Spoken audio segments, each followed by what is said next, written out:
Millionaire ignores homeless girl in the restaurant. She says, "Sir, my mom has a ring just like yours." Imagine waking up every day on the cold sidewalk. No bed, no roof, no one. That's how Isadora lives.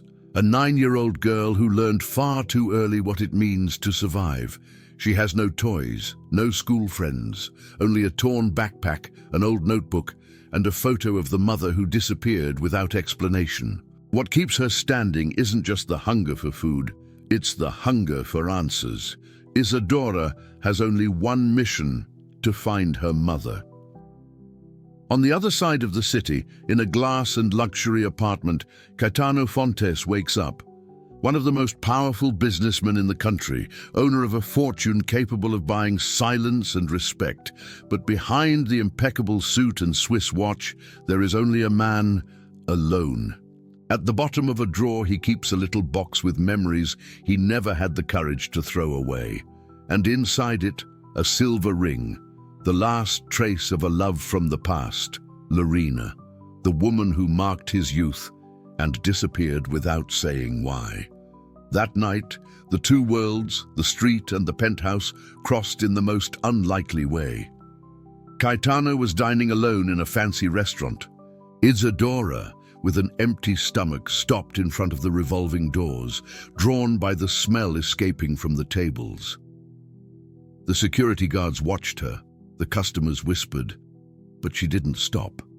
Her heart raced, fear almost made her turn back, until she saw, in the back, a man wearing a ring identical to the one her mother used to wear. It was as if an invisible force pushed her inside. She walked firmly past the looks of disdain and whispers until she stopped in front of Caetano's table. And then she said out loud, "Sir, my mom has a ring just like yours." The entire restaurant fell silent. Caetano raised his eyes. The girl's words hit him like a punch. Her face, her gaze, there was something impossible to deny. His hand trembled on the table. He couldn't breathe. And in front of everyone, the man who seemed unshakable fainted. Screams, commotion, chaos. Isadora watched, not fully understanding what she had just done. But deep down she knew that night would change her life forever. Caetano wakes up in a small, improvised office inside the restaurant.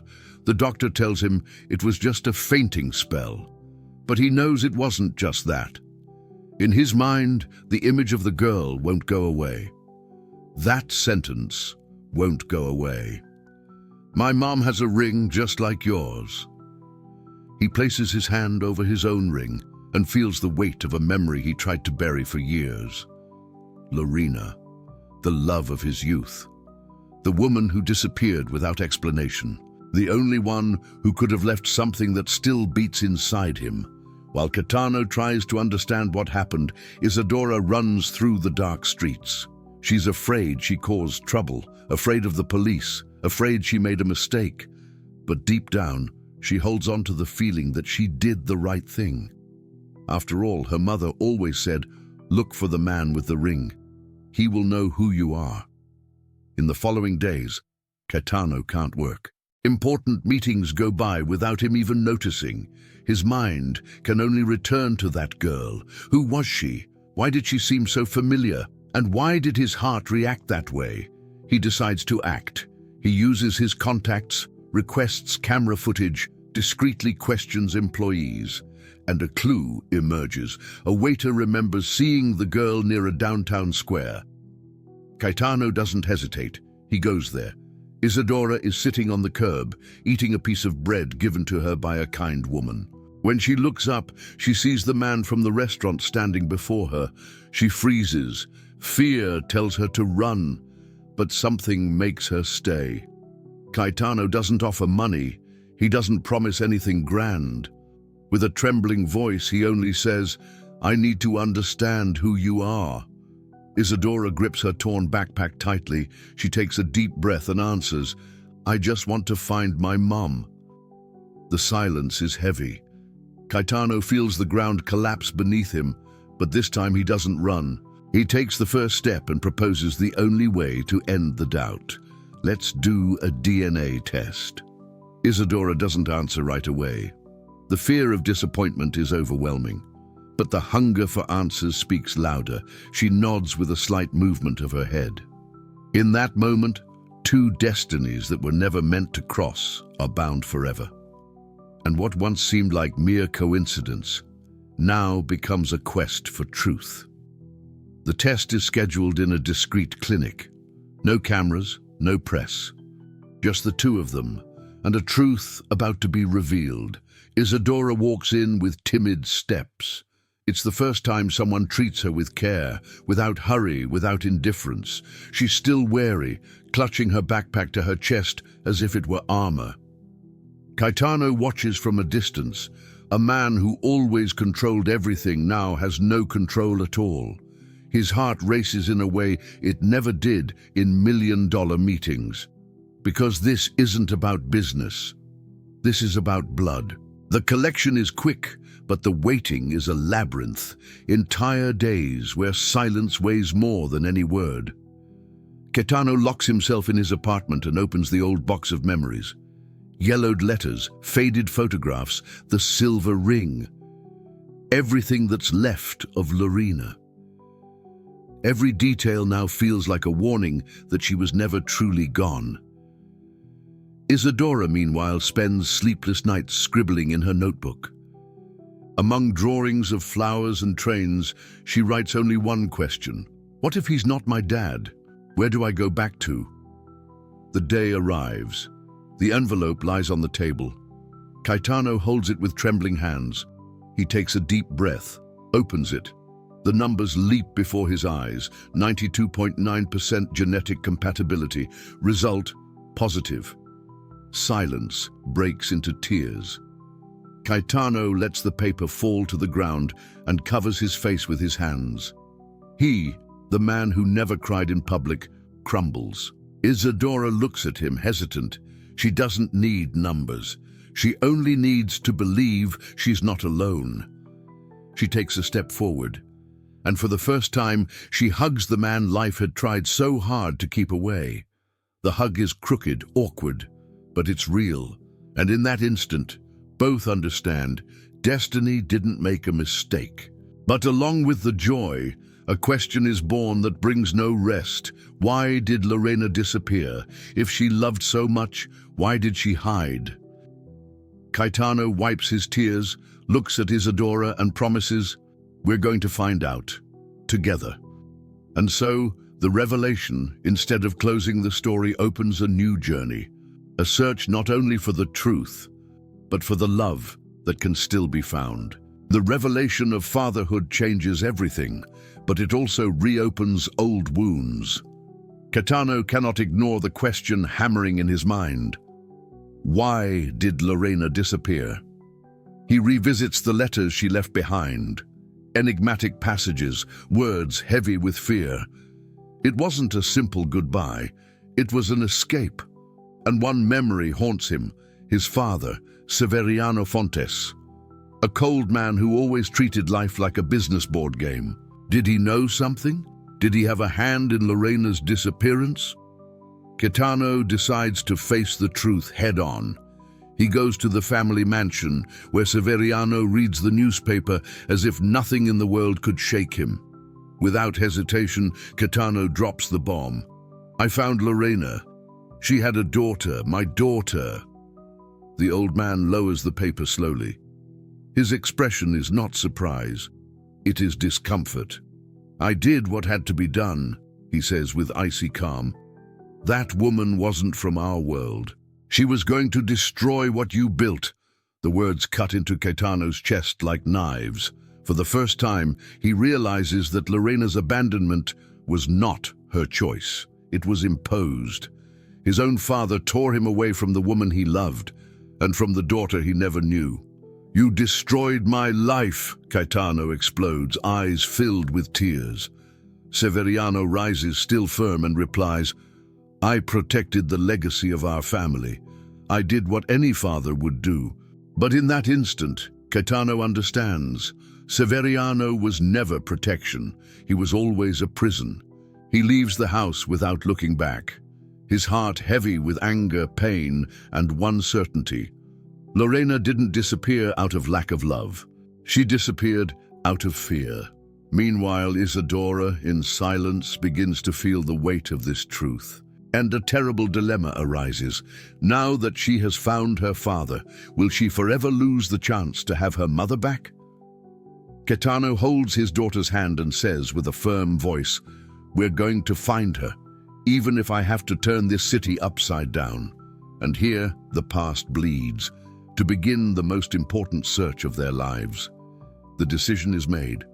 Caetano and Isadora will not rest until they find Lorena. But the path is not simple. What she left behind were not explanations, but enigmas. During a visit to an old neighborhood where Lorena once lived, an elderly neighbor hands them a forgotten shoebox. Inside it, a blue-covered notebook, 3 letters, and a pair of earrings. Common objects to anyone else, but to Caetano, it is like opening a door to the past.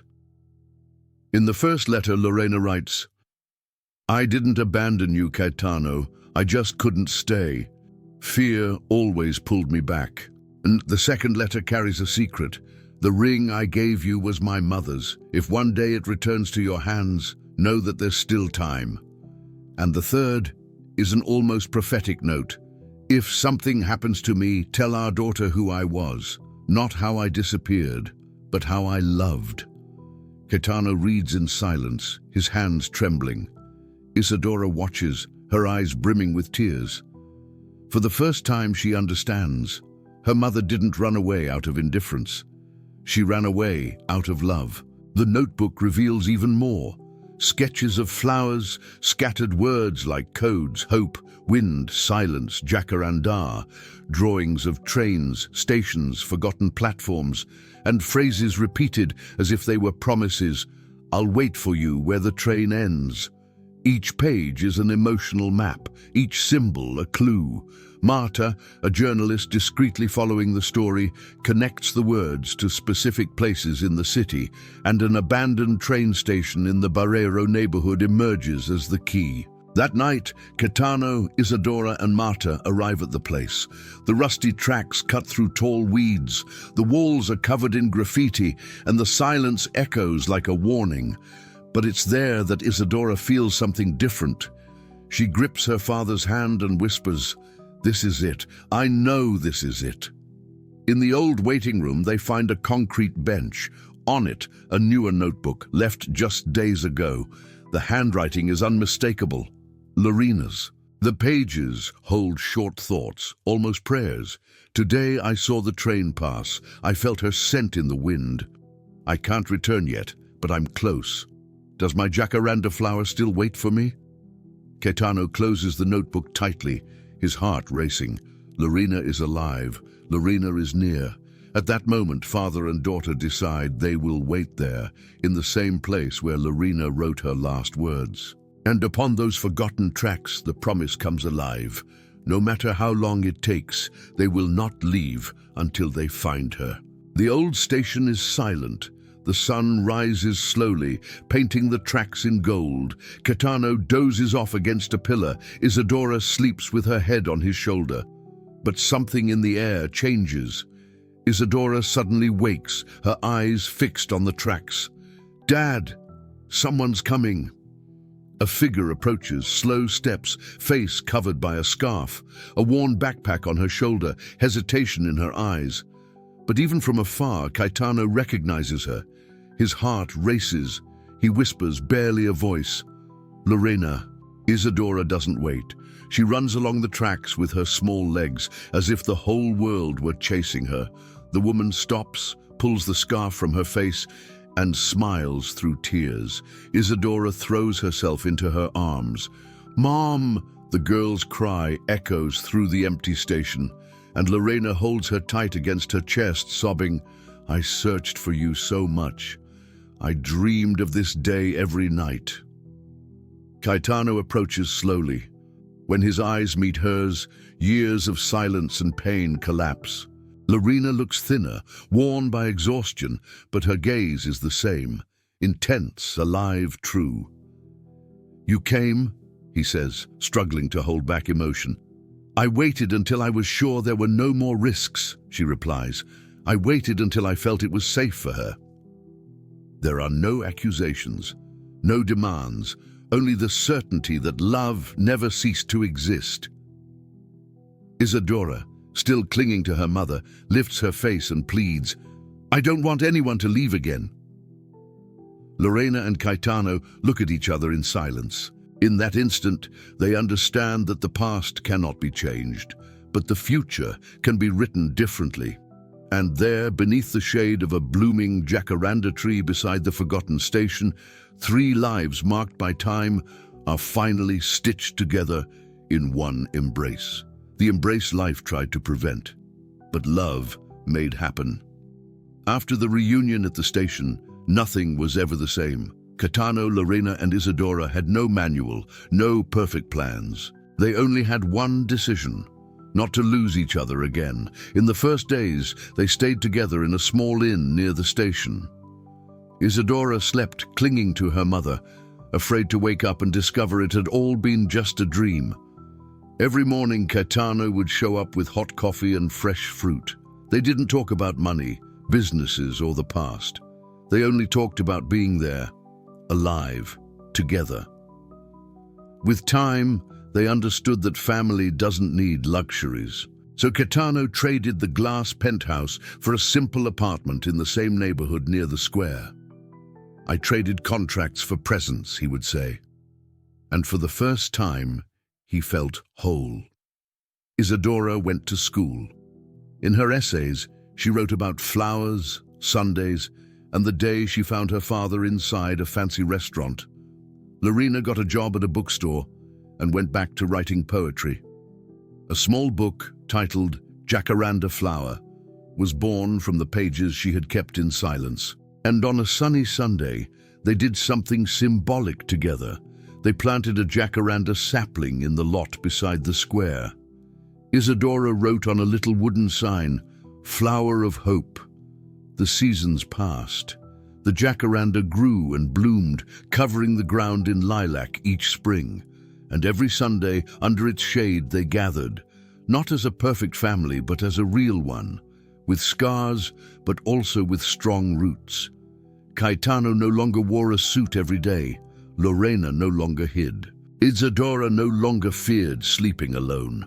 Life didn't return to what it was. It began anew.